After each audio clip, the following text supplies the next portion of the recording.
Good day, everybody. Dr. Sanjay Sanyal, Professor Department Chair. This is going to be a demonstration of the tibial nerve and a branch of the common fibular nerve. So to start with, I have lifted up the two divisions of the sciatic nerve in the popliteal fossa. This is the tibial nerve, this is the common fibular nerve. The cutaneous branches we have already described, so therefore we shall not bother about that. Let's focus on the common fibular. The common fibular runs infralaterally under cover of the biceps femoris. And then it goes behind the head of the fibula. We can see that here. And then it winds around the lateral aspect of the neck of the fibula. And then it disappears under this muscle. This is the fibularis longus muscle. In this region, when it is in relation to the neck of the fibula, this is liable to injury in fracture of the neck of the fibula and can lead to paralysis of the extensors of the foot, dorsiflexion of the foot, and that is called foot drop. This is an X-ray of the knee to show fracture of the head of the fibula. In such cases, CFN injury is a strong possibility. To continue, inside the fibularis longus muscle, this common fibular nerve divides into a superficial fibular and a deep fibular. In this particular dissection, because this is a prone cadaver and this is the right leg of the cadaver, we can see only the superficial division, and that is the one which I have picked up here. And we can see when I exert traction here, it moves here. So this is the superficial division of the common fibular nerve. This supplies two muscles. It supplies the fibularis longus and it supplies this muscle, the fibularis brevis, both of which are everters of the foot. And after it has supplied this, if you watch closely, we can see that it pierces through the muscle and comes under the fascia of the leg, the crural fascia. So this is the continuation of the same nerve. And then it runs under the crural fascia for a certain distance, and then we can see it is piercing through the crural fascia here. So we have seen the four segments of this nerve. We have seen one segment here, we have seen another segment here, we have seen the third segment here, and we have seen the fourth segment here. And once it pierces the deep fascia, the crural fascia of the leg, it becomes subcutaneous.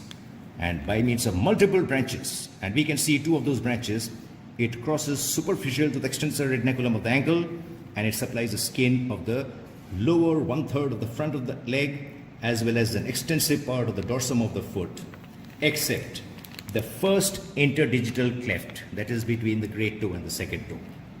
So this is the full distribution of the superficial fibular nerve.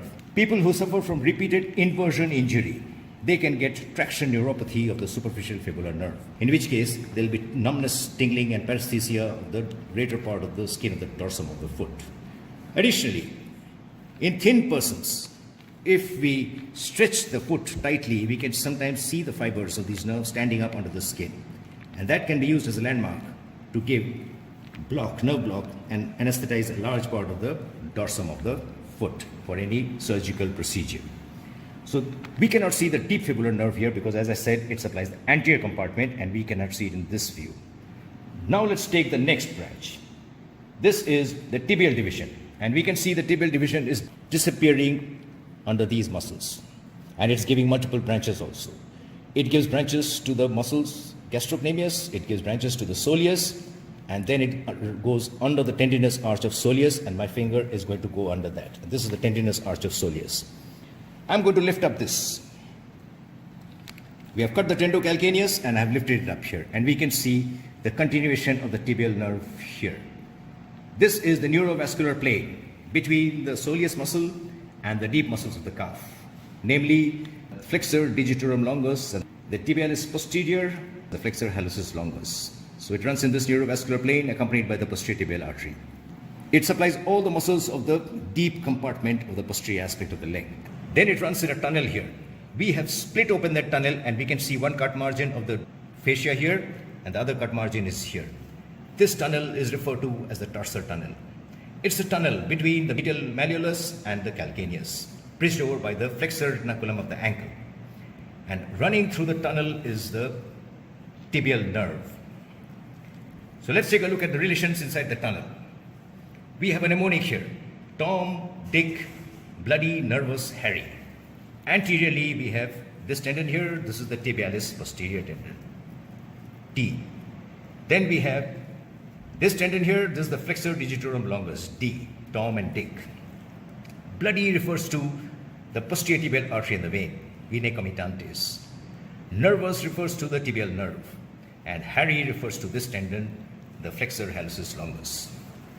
This tibial nerve can get entrapped in this tarsal tunnel because this is a tight osteofibrous compartment, and that will lead to a condition known as tarsal tunnel syndrome.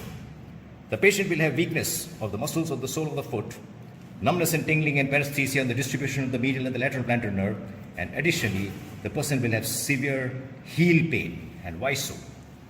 Let's take a look at the tibial nerve here. We can see the tibial nerve is giving 3 branches. This first one is supplying the calcaneus. This is called the calcaneal branch. This second one is the lateral plantar nerve, and the third one is the medial plantar nerve. So let's take a look at this. I'm going to exert traction on the medial plantar nerve, and we shall see it is moving here. So this is the medial plantar nerve. This is one division. The medial plantar nerve goes under the abductor hallucis tendon, and it can get entrapped under the abductor hallucis tendon in the condition known as Jogger's neuropathy.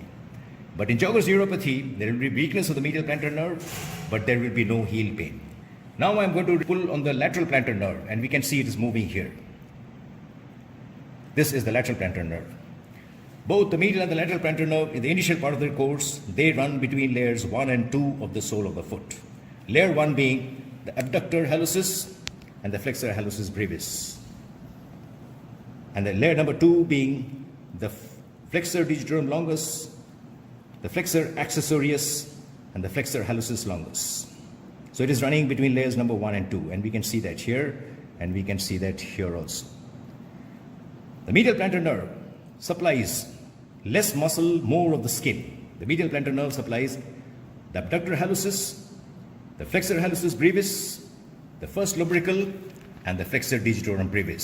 So the first toe, the first layer, and the first lubrical.